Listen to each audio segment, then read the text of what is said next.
এই মাথার চাঁদি হইতে পায়ের তলা পর্যন্ত 9টা ইন্দ্রিয় দ্বার পথ দিয়ে পাপ সংগঠিত হয়। আর এইটার মেন সেন্টার কি? এই চোখ। আন্নাসরূপী শয়তান, যে কুমন্ত্রণাদাতা, যে মনটা সব সময় নফসকে সে এই কুবুদ্ধি দিতেই থাকে, ওয়াসওয়াসা দিতেই থাকে। যখন এই নফসটা ওর ওয়াসওয়াসার মধ্যে, ওর ওয়াসওয়াসার ধোঁকায় পড়া যায়, তখনই সে পাপ কইরা ফেলায়। আচ্ছা, আপনি পাপ কেমনে করেন? এই 9টা ইন্দ্রিয় দ্বার পথ দিয়া, এই মাথার চাঁদি হইতে পায়ের তলা পর্যন্ত 9টা ইন্দ্রিয় দ্বার পথ দিয়ে পাপ সংগঠিত হয়। আর এইটার মেন সেন্টার কি? এই চোখ। যেই রকম 9টা কি ইন্দ্রিয় দ্বার পথ: 1 চোখ, 2 কান, 3 নাক, 4 মুখ, 5 এই 2 হাত, 6 2 পা, 7 কি লিঙ্গ, 8 পায়খানার রাস্তা, আর 9 কি?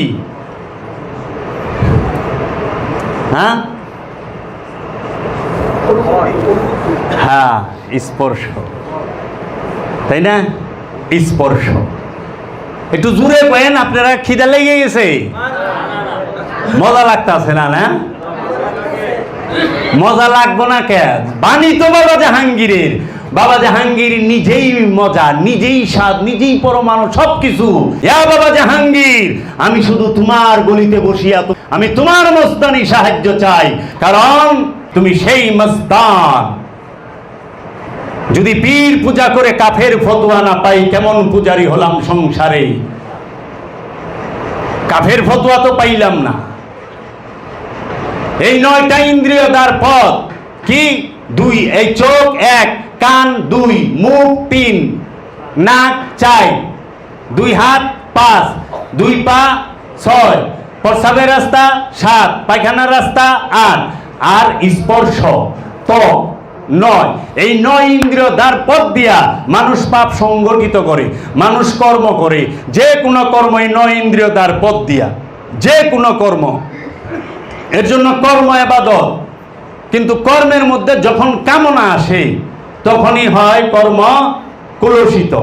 কামনাটাই কুলসিত, কামনাটা নিজেই শয়তান, আমিত্বটাই শয়তান। তো এখন এই 9 ইন্দ্রিয় দ্বার পথ দিয়ে কিভাবে পাপ সংগঠিত হয়?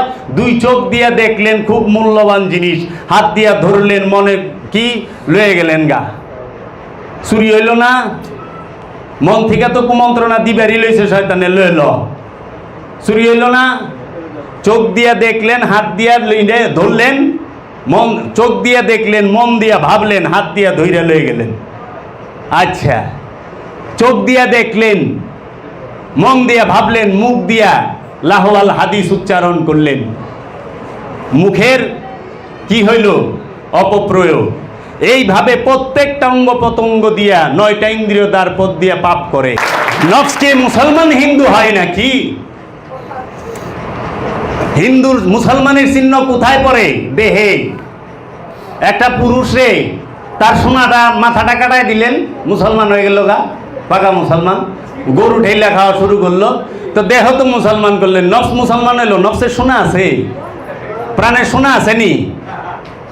বাইর করার পারবো কেউ যে প্রাণের সোনা আছে? আচ্ছা, মুসলমান পুরুষরে নরে নয় সোনার মাথাটা কাটায় দিলেন, নারী রে কি করবেন? মায়া লোকরে কি করবেন? হ্যাঁ তো হিন্দুই রয়ে গেল। হ্যাঁ তারই নাই, মুসলমানের নয় টুপি পিন্ধাইলেন, পুরুষে নরে পাঞ্জাবি পিন্ধাইলেন, সেলোয়ার পিন্ধাইলেন, হ্যাঁ রে টুপি পিন্ধাইবেন কেমনে? নারী রে টুপি পিন্ধাইবেন কেমনে? আচ্ছা, ও হিন্দু মশাই, আপনি আবার মাথায় কাটলেন না, কইটা পিনলেন। এর জন্য লালন শাহ বলছে, সুন্নাত দিলে হয় মুসলমান, নারী জাতের কি তার প্রমাণ? পৈতাতে বামন চিনি, বামুনি চিনব কেমনে? বামুনির কোনো দলিল আছে? বামনের তো দলিল আছে, বামুনির তো দলিল নাই। মৌলবী সাহেবের দলিল আছে, এই যে দাড়ি জ্বালাই গেছে, টুপি মাথায় দিছি। মৌলবী সাহেবের বউয়ের অবস্থাটা কি? মৌলবী সাহেব তো চেনও কাটাইছে। আবার আজম মুসলমান হয় কি আজাম হে জীবনে এক উক্ত নামাজ পড়ে না, এরকম আজামও আছে, হেরেদা মুসলমান হইতেছে। এইটা হলো অনুষ্ঠান, এইটাও লাগবে, রূপক এটাও লাগবে, এটাকে অস্বীকার করি না, আমি নিজেও করাইছি, আমার পোলাপানরাও করাইছি, এটা লাগবে, এটা অনুষ্ঠান। কিন্তু মূল কি? মূল হচ্ছে তোমার এই চোখ দুইটা দৃষ্টি শক্তিকে মুসলমান করো, আত্মসমর্পণ করা, তোমার এই শ্রবণ শক্তিকে আত্মসমর্পণ করা, মুসলমান করো, তোমার এই বাক শক্তিকে স্বাদকে আত্মসমর্পণ করাও, মুসলমান বানাও, তোমার এই ঘ্রাণ শক্তিকে আত্মসমর্পণ করাও, মুসলমান বানাও, তোমার এই স্পর্শ, এই যে স্পর্শে ঠান্ডাকে বলে ঠান্ডা, গরমকে বলে গরম, শক্তকে বলে শক্ত, নরমকে বলে নরম, তাকে আত্মসমর্পণ করাও। কার কাছে? এই ক্ষুদ্র অনুভূতিকে মহা অনুভূতির মধ্যে ফানা করো।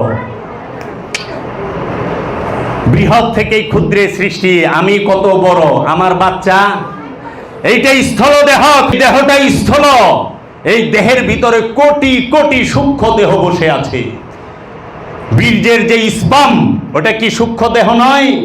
আমার যে সন্তান, এই সন্তানটা তো এই দেহের ভিতরেই ছিল সূক্ষ্ম রূপে, মেশিন দিয়ে দেখা লাগে, খালি চোখে দেখা যায় স্পামকে, বীর্যের যে শুক্রাণু সেটা কি দেখা যায়? এর জন্য এই দেহকে বলা হয়েছে কুল বৃক্ষ, কারণ একটা বড়ই গাছে লক্ষ লক্ষ বড়ই থাকে, গাছ একটা, লক্ষ লক্ষ বড়ই, এই একটা স্থল দেহের মধ্যে কোটি কোটি শুক্রাণু, কোটি কোটি দেহ, হাজার হাজার শত